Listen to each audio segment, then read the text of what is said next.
చూస్ country delight, live better. ఇప్పుడే country delight app ని download చేసుకోండి. నమస్తే అమ్మా. నమస్తే అమ్మా. అమ్మా, ఉమ్, సాయంత్రం పూట ఉమ్. మనం ఇవ్వకూడని వస్తువులు అంటూ ఏమైనా ఉంటాయమ్మా? దీపం పెట్టిన తర్వాత సాధారణంగా తెచ్చుకోనివి ఉంటాయి, ఇవ్వకూడనివి కూడా ఉంటాయి. మ్హూ. ఎందుకంటే ఒక దీపం పెట్టాము అంటే సాధారణంగా సాయంత్రం అంటే మన ఉద్దేశంలో సూర్యాస్తమయం. అంతే. అది 5:30కి అయ్యే రోజులు కొన్ని ఉంటాయి, 6:30 పావుదొక్కు వేడికి అయ్యే రోజులు కొన్ని ఉంటాయి. అంటే శీతాకాలం వేసవి కాలం తేడాల్లో అది మనకి లెక్క అదనమాట. అలాంటి సమయంలో కొన్ని రకాలైనటువంటి ఇంటికి తెచ్చుకోము. అదేవిధంగా కొన్ని వస్తువులు బయట ఇవ్వం. మ్. సాధారణంగా కుంకుమ, పసుపు, ఉప్పు మొదలైనటువంటివి దీపాలు పెట్టిన తర్వాత ఇంట్లోంచి ఇవ్వరు. మ్. ఎక్కువ మంది డబ్బు కూడా ఇవ్వరండి దీపం పెట్టాక. కానీ ఈ రోజుల్లో అది పెద్ద పట్టించుకోవటంలా మనం. మరి ఇంట్లో నుంచి గుమ్మం దాటి మన ఇంటికి ఎవరన్నా వస్తే ఇవ్వడం గురించి అటు ఉంచి మ్. బయటికి వెళ్ళి కొనుక్కు తెచ్చుకునేదే సాయంత్రాలు అవుతోంది మనకి. బాగా చెప్పారమ్మా. మ్. అందువల్ల అది ఖర్చు పెట్టకూడదు అన్న సంగతి దగ్గరికి మనం లెక్క పెట్టుకున్నట్టయితే చెప్పలేం. కానీ మామూలుగా ఇంట్లో ఉంటే మాత్రం సాధారణంగా ఇలాంటి వస్తువులు కొన్ని ఇవ్వరు. మ్. అలాగే పెరుగు కూడా సాయంత్రం అయ్యాక ఇవ్వరు మ్హూ. కొన్ని ప్రాంతాల్లో. మ్. మ్. అంటే ఏవైతే ఆ, మన ఇంటికి శుభం అనుకుంటామో అవి ఇవ్వరు. అవే కాకుండా ఏవైతే శనికారకం అనుకుంటామో అవి కూడా ఇవ్వరు. అంటే ఇనప వస్తువులు, ఉప్పు, బెల్లం ఇట్లాంటివన్నీ దీపం పెట్టాక ఇవ్వడానికి ఇష్టపడరు. తర్వాత అట్లాగే గాజులు మ్. ఇట్లాంటివి. దీని వెనుక ఉన్న ఆంతర్యం ఏంటమ్మా? అసలు ఎందుకు ఇవ్వకపోవటం, ఎందుకు అట్లా? అంటే మనకి ఒకప్పుడు పూర్వకాలంలో అంతా కూడా సూర్యోదయం నుంచి సూర్యాస్తమయం దాకా పగల కింద లెక్క వేసుకుని, అంటే సంధ్యా సమయం కూడా అందులో కలిసి ఉంటుంది అనుకోండి. మ్. ఇంకా రోజుని అప్పటికి ఆపేయాలి. సూర్యాస్తమయం అయిందంటే అయిందంటే ఆ ఇంకా రోజు రోజు ఇంకా- అయిపోయింది, ఈ విశ్రాంతికి పెడతాము అని. మ్. ఇప్పుడు కాలం మారిపోయింది కదమ్మా. ఇప్పుడు అట్లా ఎక్కడుంటోంది? రోజు మొదలయ్యేదే మామూలు వాళ్ళకి పొద్దున 10ంటికి మొదలవుతోంది. కొన్ని బహుళ జాతి సంస్థల్లో పనిచేసే వాళ్ళకి మధ్యాహ్నం 2ంటికి మొదలయ్యే వాళ్ళు, సాయంత్రం 8ంటికి మొదలయ్యే వాళ్ళు ఉన్నారు. అవునవును. మరి అట్లాంటి వాళ్ళ విషయానికి వస్తే ప్రత్యేకంగా వీటిని గురించి మాట్లాడలేం. కానీ మామూలుగా అలాంటి వాళ్ళని పక్కకు పెట్టినట్టయితే ఎప్పుడూ కూడా ఒక నియమం ఏదైతే ఉందో దానికి అపవాదం కూడా ఉంది. అంటే exemption. Hmm. Every rule has its own exemption. Yes. Exemption లేని రూల్ ఏదన్నా ఉందంటే ఇది ఒకటే. అలాంటిదప్పుడు అలా ప్రత్యేకంగా ఉండే వాళ్ళని కనుక పక్కకు ఉంచినట్టయితే మిగిలినవన్నీ కూడా చాలా జాగ్రత్తగా పాటించేటటువంటి సందర్భంలో ఇలాంటివి చెయ్యరు. ఓకే అమ్మా. అంతే. అంతేగాని దీనికి ప్రత్యేకమైన కారణాలంటూ ఏమీ కారణాలంటే ఇప్పుడు కొన్ని శనికి సంబంధించినవి ఉన్నాయి. ఆ, శని నల్లని వాడు చీకటి అని కదా. అవును. అంచేత చీకటికి సంబంధించింది నల్లగా ఉండేటటువంటివి వీటి గురించిన కొంచెం పట్టింపులు ఉంటాయి. ఆ. కానీ ఈ రోజుల్లో సాధ్యమవుతోందమ్మా? జరగదమ్మా. ఆ? ఎందుకంటే ఇప్పుడు నేను చాలా బాధపడుతూ ఉండే విషయం ఏమిటంటే మనం ఇది చెయ్యి ఇది చెయ్యకూడదు అని చెప్పే చాలా అంశాలు ఆ, ఆదర్శప్రాయమైన వాతావరణంలో మాత్రమే అమలు జరపడానికి వీలవుతాయి. దాన్ని మేము ఫిజిక్స్ పరిభాషలో చెప్పాలంటే ఎన్టీపీ అంటాం. మ్. అంటే normal temperature and pressure. Yes. దేని గురించి అన్నా మాట్లాడుతూ ఉంటే ఒక లోహం యొక్క లక్షణం గురించి మాట్లాడుతూ ఉంటే ఎట్ ఎన్టీపీ లేదా చెప్తారు. అంటే మామూలు వాతావరణంలో మామూలు వేడిమి, మామూలు వాతావరణ పీడనం ఉన్నప్పుడు ఇట్లా ఉంటుంది అని. అదే వేసవికాలం అనుకోండి ఏమవుతుంది? దానికి వేరే లక్షణం మారిపోతుంది కదా. ఉదాహరణకి మనకి రైలు పట్టాలు ఉన్నాయి. అమ్మా. రైలు పట్టాలు ఇంత దూరంలో పెడతారు. మ్. ఒకదానికి ఇంత దూరం ఉంటుంది. ఎందుకు? చిన్నప్పుడు మాకు అర్థమయ్యేది కాదు. మ్. ఎందుకు అంటే వేసవి కాలంలో ఎండకి రైలు పట్టాలు దగ్గర- ఇలా వ్యాకోచిస్తే దగ్గరికి వస్తాయి. ఇలా దగ్గరగా పెట్టామనుకోండి ఇలా ఒకదాని ఎక్కుతాయి, మీద ఒకటి. రైలు పడిపోతుంది. అందుకని ఆ మాత్రం దూరాన్ని వాళ్ళు మెయింటైన్ ఉంచేవాళ్ళు. చేస్తారా? అందుకని వీటన్నింటి గురించి చదివేటప్పుడు ఏం చెప్తారు అంటే మామూలుగా ఫిజిక్స్లో ఎన్టీపీ అని చెప్తారు. అంటే నార్మల్ టెంపరేచర్ అండ్ ప్రెషర్ సర్వసామాన్యంగా ఉండేది. కానీ సర్వసామాన్యంగా లేని సందర్భాలన్నీ కూడా వాటితో పాటు చెప్పాలి అనేటప్పటికీ ఎంత ఇబ్బంది అవుతుందమ్మా. అవునవును. చాలా రకాలు ఇట్లా చేయడానికి వీలే లేదు అంటాము. అంటాం. అమ్మో శనొచ్చేస్తుంది, అమ్మో ఇంట్లో లక్ష్మి వెళ్ళిపోతుంది, ఎంత ప్రమాదకరం అమ్మా. ఆ, అందువల్ల ఇవి సామాన్యంగా పాటించాల్సిన నియమాలు, మళ్ళీ ప్రత్యేకంగా పాటించే నియమాలు ఉంటాయి. ఈ సామాన్య నియమాలు చెప్పిన వాళ్ళంతా ప్రత్యేక నియమాలు చెప్పకపోతే ప్రస్తుతం ఉన్న పరిస్థితుల్లో అనేక రకాలైనటువంటి సమస్యలని ఎదుర్కోవాల్సిన అవసరం వస్తుంది.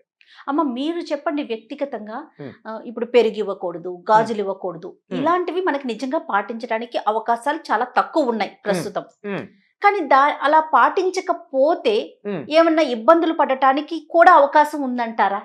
అలా ప్రత్యేక- శాస్త్రంలో ఏమన్నా ఉందమ్మా? ప్రత్యేకంగా లేదమ్మా, ఇవన్నీ కూడా మనం మన కల్పించుకున్నామేనా? అంటే మనసుకు సంబంధించినవి ఎక్కువ. ఉమ్, ఇమోషనల్ అంటామే, అట్లా అలవాటు పడిపోయి ఇంకా ఇంకా కొంతమంది మా ఇంట్లో ఇది చెయ్యమండి అని మా చెప్పారు. అంట ఏదంటే వాళ్ళ కుటుంబంలో ఎప్పుడో వరుసగా ఒకసారో రెండు సార్లు ఒకటి చేసినప్పుడు ఏదో ఇబ్బంది, కొంచెం కూడని పని జరిగింది అనుకోండి, హాని జరిగింది అనుకోండి, అది మాకు అలవాటు లేదండి, అచ్చిరా లేదండి అని చెప్తారు.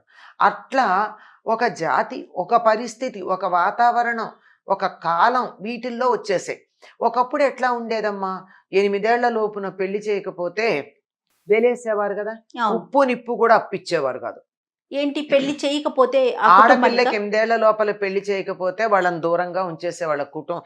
ఊళ్ళో వాళ్ళెవరు వాళ్ళతో మాట్లాడేవాళ్ళు కాదు, వాళ్ళ ఇంట్లో శుభానికి అశుభానికి ఎవరు వెళ్ళేవారు కాదు. మహాపాపం చేశాడు, 8 ఏళ్ల లోపల ఆడపిల్లకి పెళ్లి చేయలే. ఆ, అంత ఉండేది. తీవ్రంగా అంత ఉండేదమ్మా. తీవ్రంగా ఎంత, ఒక 70-80 ఏళ్ల క్రితం దాకా కూడా ఉంది. అంటే మరీ వెలేయకపోయినా ఆ, దూరంగా ఉంచటం అనేది ఉండేది. ఆ, అందుకే కదా అప్పుడు భారతదేశంలో శారదా చట్టం వచ్చిందని కంగారు పడిపోయి గోవాకి, మనకు అప్పటికి యానాం ఫ్రెంచి కాలనీగా ఉండేది, అవునవును. యానాం తీసుకెళ్లి పెళ్లిళ్ళు చేసేసేవారు. ఆహా. 3 నెలల పిల్లలకి, 4 నెలల పిల్లలకి. అంటే శారదా చట్టం వచ్చేస్తోంది, అంటే 18 ఏళ్ల వరకు ఆడపిల్లకి పెళ్లి చేయకూడదు అనేది శారదా యాక్ట్. ఆ, అది వచ్చేస్తోందని చెప్పి అది అమల్లోకి వచ్చాక 18 ఏళ్ల లోపు పిల్లకి పెళ్లి చేస్తే జైలు శిక్ష జైలు పడుతుంది. శిక్ష పడుతుందని పాపం అప్పటిదాకా 6 ఏళ్లకి 5 ఏళ్లకి పెళ్లి చేసేవాళ్ళు కాస్త 3 నెలలు 4 నెలల పిల్లలకు కూడా పెళ్లిళ్ళు చేసేసారు ఆడపిల్లలకి. ఆహా. యానాం పెళ్లి చేసేసుకున్నారు అంతే. అంత అట్లా ఉంటాయన్నమాట. అది ఆలోచన ఎలా విధానం. వచ్చింది, మనకు చాలా విషయాలు అలా ఉంటాయి. ఇంకొక మాట చెప్తాను, అమ్మా. ఇది మీరు అడిగిన ప్రశ్న కాకపోయినా చెప్పేది. మనం ఇల్లు చీకటి పడ్డాక ఇల్లు చిమ్మకూడదు అంటారు. ఎందుకు చిమ్మకూడదు? మనకి కనిపించదు కదా అది- సరిగ్గానే నేను అనుకుంటాను. అంతే, అదే సరైనటువంటి విషయం. ఆ, ఆ. అదే సరైనటువంటి విషయం. ఆ చీకట్లో ఇప్పుడంటే మరి విద్యుత్ దీపాలు ఉన్నాయి, పూర్వకాలం ఉండేవి కాదు. ఇలా చిమ్ముకుంటూ వెడితే ఆ చీపుర్ను ఆనుకుని ఎర్ర ఉందనుకోండి, కాళ్ళజర్రి, ఉమ్, ఉమ్. ఏ తేలో మండ్రగబ్బో ఉన్నాయే అనుకుందాం, ఇబ్బందే కదా. అందుకని వెలుగు ఉండగానే, దీపం ఉండగానే ఇల్లు చక్కబెట్టుకోవాలన్న ఒక్క మాటను అనుసరించి వచ్చాయి ఇవన్నీను. ఉమ్. అంటే అప్పటి కాలమాన పరిస్థితులకు అనుగుణంగా. అనుగుణంగా ఎందుకంటేనమ్మా, అది ఆ, ఆ చీకట్లో కనపడదు. ఇప్పుడు ఇదివరకు రోజుల్లో చీపురు అనేది ఇంటి వెనకాలో ఎక్కడో పెట్టుకునేవాళ్ళు. ఇప్పుడు ఇంట్లోనే పెట్టుకునేవాళ్ళు. పెట్టుకుంటున్నాం కదా. పెట్టుకుంటున్నాము. ఆ తర్వాత కాలంలో దాన్ని కొంచెంగా అమెండ్మెంట్ రూల్కి వచ్చింది. ఏమిటి, అత్యవసరమై చిమ్మారు, పిల్లలు ఏదో పారబోసారు, ఆ, చిమ్ముతాం కదా, అయ్యయ్యో చిమ్మారా పర్వాలేదు, ఎత్తి చెత్త మాత్రం బయట వేయకండి. అవునమ్మా, ఇది కూడా విన్నా నేను. ఇది ఎందుకంటే దాంట్లో ఏ విలువైన వస్తువు అన్నా పడిపోతే ఆ గుడ్డి దీపాల్లో ఏం కనిపించదు కనపడుతుంది, కదా అని. రేపు పొద్దున వెలుగులో వేయొచ్చు. రెండోది, అక్కడ చెత్త దగ్గరికి వెడితే ఏ పురుగో పుట్రో ఉంటాయి, వాటిల్లో పడకుండా ఉంటారు, ఓ పక్కకి పెట్టి చెత్త రేపు పొద్దున వేయండి. నేనేం విన్నానో తెలుసమ్మా, లక్ష్మీదేవిని బయట పడేయకూడదు. అదే మరి నేను చెప్పేది అదే. ఇలా చెబితే ఏం లేదు, నాకేం పర్వాలేదు, మా ఇల్లు అంతా బానే ఉందని మొదలు పెడతారు. అందుకని దాన్ని ప్రతిదాన్ని మన వాళ్ళు ఎక్కడ పెట్టి చెప్తారు, లక్ష్మీదేవి అని ఒకటి, దరిద్ర దేవత వస్తుంది, లక్ష్మి పోతుంది, పుట్టింటి వారికి దరిద్రం. అది మేనమామకి దరిద్రం, మేనమామకి పుట్టింటికి దరిద్రం. దరిద్రం అని. మేనమామకి దరిద్రం అనగానే ఆడపిల్ల ఏం చేస్తుందమ్మో మా పుట్టిల్లు అంటుంది. ఆ మేనమామకి దరిద్రం అంటే కూడా తల్లి జాగ్రత్త పడుతుంది, పిల్ల చచ్చి. మేనమామలకి దరిద్రం అంటే తల్లి ఏం చేస్తుంది, ఆ, తన సోదరులకి ఏదన్నా ఇబ్బంది అవుతుందేమో జాగ్రత్త పడుతుంది. అవునవును. అందుకని ఇట్లా ఒకదానికి పెట్టి అది మనం అర్థం చేసుకుంటామా లేదో తెలీదు.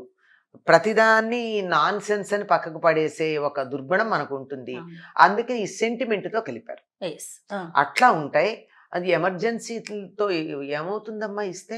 ప్రాణాపాయ పరిస్థితిలో ఉన్నారు, ఉమ్, బీపీ పడిపోయింది ఎవరికో, ఉమ్, ఊహ పడిపోతున్నారు, మన ఇంటి ముందే ఉన్నారు, చెప్తున్నారు బీపీ పడిపోయిందండి లేవలేకపోతున్నారు అని. నేను ఉప్పు ఇవ్వకూడదు, చీకటి పడింది అంటే ప్రాణం పోతే ఎంత పాపం నీకు? అంతే కదమ్మా. చిటికెడు ఉప్పు తీసుకెళ్ళి వాళ్ళని పంచదార అవన్నీ కలుపుతాం అనుకోండి, అది ఇచ్చేస్తే అయిపోతుంది కదా. ఎస్.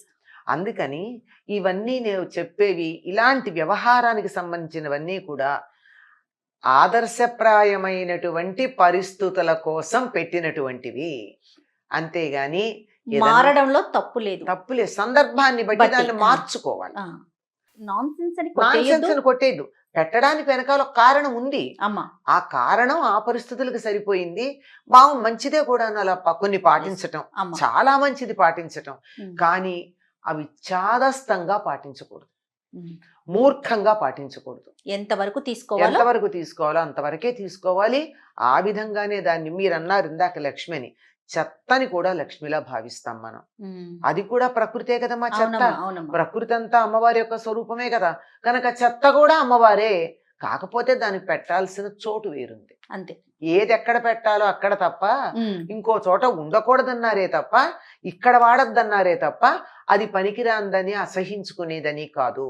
దేన్ని అసహించుకున్నా ఆ పరమాత్మను అసహించుకున్నట్టే. ఆ పరమాత్మ యొక్క వ్యక్త స్వరూపమే ప్రకృతి కనుక, ప్రకృతిలో ఉన్న ప్రతిదీ పరమాత్మ స్వరూపమే గనక చెత్త కూడా పరమాత్మే. అంతేనమ్మా. సందర్భానుసారం నడుచుకుంటూ పోవడం. నడుచుకుంటూ వెళ్ళి కాస్త ఆలోచించాలి. వీలైతే పాటించండి, తప్పేం లేదు. ఎందుకంటే విషయం తర్వాత తరాలకు తెలుస్తుంది కనుక అవును. వీలైనంత వరకు పాటించండి. లేని సందర్భంలో మూర్ఖత్వానికి వెళ్ళాలి. పట్టు విడుపులు నేర్చుకోవాలి. ఉండాలి. తప్పకుండా అమ్మా. నమస్తే. నమస్తే.